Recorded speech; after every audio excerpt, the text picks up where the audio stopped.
होगा दुनिया के प्राणी का, और सभी भरोसा करने लगे गुरु देव की बाणी का।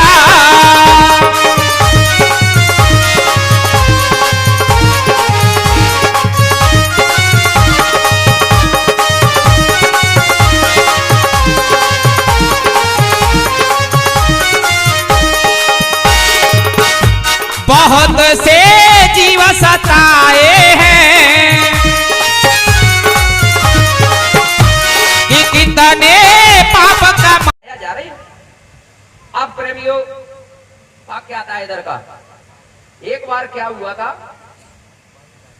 द्रौपदी ने यज्ञ करवाया।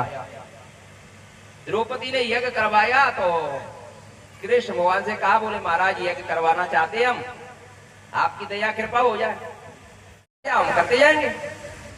बोले जब तक आकाश में घंटा नहीं बजेगा तब तक यज्ञ सफल मत मानना। बोले ठीक है महाराज। भैया जो है यज्ञ हुआ। आसपास के जितने भी राज्य के जो है साधु महात्मा अमीर गरीब सेठ साहब का सबको निमंत्रण दिया। यज्ञ हुआ, भोजन सब कर गए। फिर उसके बाद में घंटा तो बजा ही नहीं। द्रौपदी बोले महाराज सब यज्ञ हो गया और जो घंटा तो बजा ही नहीं है। तो बोले कोई भूखा प्यासा तो नहीं रहा है। तो बोले महाराज हमारी नजर में तो कोई है नहीं है। तो कृष्ण भगवान ने देखा, बोले हाँ एक महात्मा जी है सुपच नाम के, वो जो है उनको ना निमंत्रण गया है और ना वो आए। वो जब तक भोजन नहीं करेंगे तब तक आकाश में घंटा नहीं बजेगा। तो महाराज अब उनको लिवाने कौन जाएगा? पांचों पांडव मौजूद, कौन जाएगा कौन जाएगा? भीम बोले हम ले आते हैं, नहीं आएंगे तो हम उठा लाएंगे। तो उस आती होगा बोले भीम बोले। तो वो तो सब जान रहे, जैसे ये जानते हैं जैसे वो जान रहे थे क्या भीम जो आ रहा है। तो उन्होंने पहले ही व्यवस्था बना के रख ली भीम के लिए। तो भीम ने जाकर के दंडवत किया, बोले महाराज द्रौपदी ने यज्ञ कराया, आपको निमंत्रण दिया है, आप चलिए। तो जो है महात्मा जी बोले ऐसा करो भीम, पहले वो कुटिया में हमारी माला टंगी है उसको ले आओ, फिर हम आपके साथ चलते। तो भैया जो कुटिया में माला टंगी, अब कुटी में से माला निकाल रहे हैं तो वो माला ही नहीं निकल रही है। महात्मा जी ने कहा, बोले भीम माला मिली नहीं क्या? बोले महाराज मिल तो गई है लेकिन जो है वो निकल ही नहीं रही कुटी से। अरे बोले तुम्हारे अंदर तो 100 हाथियों का बल है, तब भी नहीं माला को निकाल पा रही हो। घमंड महापुरुष सब जानती है, उनका घमंड चूर करना था।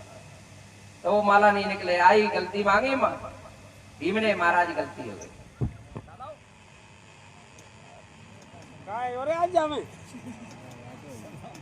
जय गुरुदेव, जय गुरुदेव।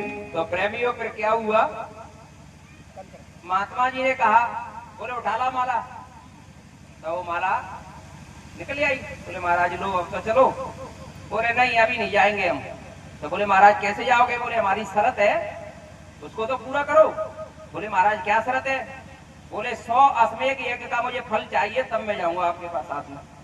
तो बोले महाराज हम तो पहला यज्ञ किया है, हम 100 अश्वमेध यज्ञ का फल आपको कहां से देंगे? तो बोले जाओ वापस। तो भैया भीम अपने जो चले आए। द्रौपदी से कहा, बोले वो तो नहीं आए महाराज।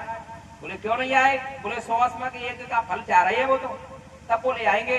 अरे बोले तुम नहीं ला पाओगे, मैं जाती हूँ। तो फिर जो है द्रौपदी आई नंगे पैर चल के, महात्मा जी के चरण स्पर्श किए और महात्मा जी से कहा, महात्मा जी चलिए आप। तो बोले हमारी शर्त मालूम है? बोले महाराज मालूम है। तो बोले दो। तो बोले दो कि संत दरस को चालिए और तजे माया अभिमान, और जो जो पग धरनी धरे कोटिन यज्ञ समान। महाराज मैं एक एक पग पर, आप जैसे ही शांत महात्माओं से सुना है, एक एक पग पर कोटना कोटनी यज्ञ का फल मिलता है मुझे, उसमें से 100 अश्वमेध यज्ञ का फल ले लीजिए और मेरे बाकी मेरे खाते में जो है जॉइंट कर दीजिए और मेरे साथ चलिए। बोलिए प्रेम से जय गुरुदेव। इसको कहते हैं सत्संग की महिमा, ये सत्संग का फल होता है। भैया द्रौपदी पीछे पीछे, महात्मा जी आगे आगे। अब जो है महात्मा जी के लिए 56 प्रकाश के भोजन द्रौपदी बना के आई। महात्मा जी बिठाती है, महाराज ये आपका भोजन। द्रौपदी खड़ी हो गई। अब जो महात्मा जी सोच रही द्रौपदी कि महात्मा जी अलग अलग व्यंजन मैंने 36 प्रकार के बनाए हैं, तो अलग अलग स्वाद चखेंगे, मुझे बताएंगे, मेरी तारीफ करेंगे कि बोले ये मिठाई अच्छी है, ये पूरी अच्छी है, कचौड़ी अच्छी है, ये समोसा अच्छा है, ये मतलब ये अच्छा है, तो बताएंगे। महात्मा जी ने ऐसा तो किया नहीं। महात्मा जी ने किया सब गट्ट सट्ट कर लिया। तो द्रौपदी सोचने लगी, बोले राजे बंगी का बंगी, क्या बोल दिया अंदर में, बोले ये बंगी का बंगी रहा, जाति का असर नहीं छोड़ा। अब जो है भोजन करके वो चलने लगे, आकाश में घंटा नहीं बजा।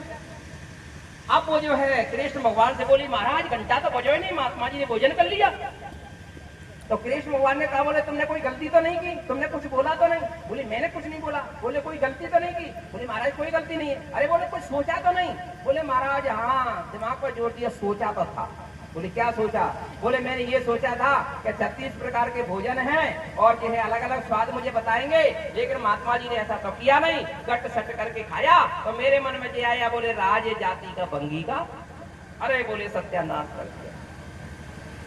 जात न पूछो साधु की और पूछ लीजिए ज्ञान, अमोल करो तलवार का पड़ी रहने दो म्यान। अरे तुझे तो ज्ञान की बात पूछना चाहिए थी, तूने जाति पाति से कैसे इनका अंदाजा लगा लिया? पकड़ ले चरण, गलती मांग ले जल्दी। द्रौपदी ने चरण पकड़े महात्मा जी के, महाराज मुझसे गलती हो गई, और द्वारा भोजन तैयार किया।